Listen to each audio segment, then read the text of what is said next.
मोहतरम नाज़रीन इकराम, हमारे एक इस्लामी भाई ने ये सवाल किया है कि हजरत मनी, मजी और वदी में क्या फर्क है। मनी किसे कहते हैं, वदी किसे कहते हैं और मजी किसे कहते हैं।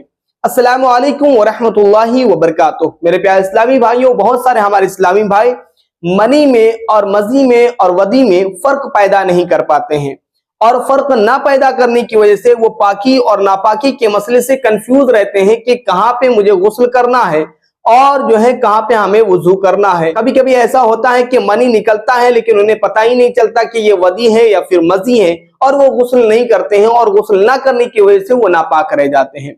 मेरे प्यारे इस्लामी भाइयों, अगर हम वदी को जानना चाहें तो देखिए, वदी जो है उसे धात कहते हैं। वदी को धात कहते हैं। धात क्या होता है कि कभी कभी ऐसा होता है कि चलते फिरते किसी को जो है एक कतरा निकल गया, और फिर इस्तिंजा के लिए बैठे तो इस्तिंजा से पहले जो है एक दो कतरा निकल गया, या फिर भारी वजन वगैरह उठाया तो एक दो कतरा निकल गया, या ज्यादा चल लिया तो एक दो कतरा निकल गया।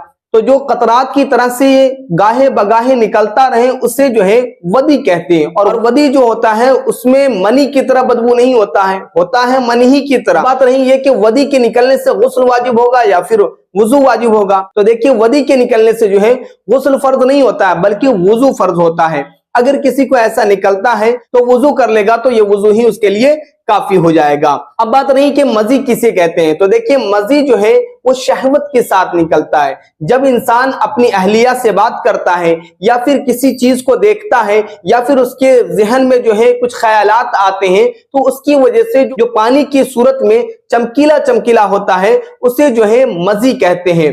और मजी से भी जो है गुस्ल नहीं टूटता है, वुजू टूटता है। तो मजी से जो है इंसान नापाक नहीं होता है बल्कि इंसान का वुजू टूट जाता है। तो मजी की पहचान यह है कि वो शहवत की सूरत में निकला करता है, कूदते हुए या उछलते हुए नहीं बल्कि नॉर्मली पानी की तरह होता है, और ज्यादा वाइट नहीं बल्कि एकदम पानी की शक्ल में होता है, और थोड़ा सा चिपचिपापन होता है और चमकीला होता है, उसे मजी कहते हैं। अगर इस तरीके से किसी को निकलता है तो वो मजी है, उससे गुस्ल वाजिब नहीं होता है बल्कि वुजू कर लेना ही काफी है। हाँ, लेकिन शर्त यह है कि वदी और मजी जहां जिस कपड़े पे लग जाए, अगर 1 दिरहम के बराबर हो तो उसे धोना फर्ज है। अब 1 दिरहम किसे कहते हैं? 1 दिरहम जो है जैसे कि ये हाथ है और ये हाथ का जो गोल हिस्सा है, तो जितना पानी इसमें ठहर जाता है उसे 1 दिरहम कहते हैं। अगर इतना जो है कहीं पर लग गया है तो उस कपड़े को पाक करना जरूरी होगा, पाक करना फर्ज होगा। अब बात रही ये कि मजीद एक मसला आपको बताता चलूं कि इस्लामी भाई ने पूछा कि अगर किसी बिस्तर पे या किसी कपड़े पे अगर जो है मनी लग गया है और वो मनी सूख गया है, तो क्या उस पर कोई इंसान अगर बैठेगा तो वो इंसान बैठने वाला नापाक होगा या नहीं होगा। तो देखा जाएगा, अगर वो मनी गीली है तो जिस जगह पे वो बैठा है और जिस जगह पे लगा है उस जगह को धोना फर्ज हो जाएगा। लेकिन अगर सूखा है और फिर उसके बाद वो शख्स उस पर बैठ गया है तो उस सूरत में वो शख्स नापाक नहीं होगा। अब बात नहीं है कि मनी किसे कहते हैं, तो देखिए, मनी जो है वो शहवत के साथ कूदते और उछलते हुआ निकल जाए तो उसे मनी कहते हैं। और मनी जो है ये हम स्त्री की सूरत में निकला करता है। मनी और मजी के दरमियान सबसे बड़ा फर्क ये है कि मनी से जो है बच्चे का जन्म होता है, मजी से बच्चे का जन्म नहीं होता है। और मनी में जो है वो एक अलग बदबू रहती है और मजी में जो है बदबू नहीं रहती है। उन दोनों के दरमियान का फर्क ये है। और फिर उसके बाद मनी निकलने से जो है इंसान का जिस्म ढीला पड़ जाता है और इंसान का जो पेशाब की जगह है वो ढीला पड़ जाता है, और हम स्त्री की तरफ जो है वो ख्वाहिश उसकी नहीं होती है और उसकी शहवत जो है खत्म हो जाती है। हालांकि मजी निकलने से ऐसा नहीं होता है,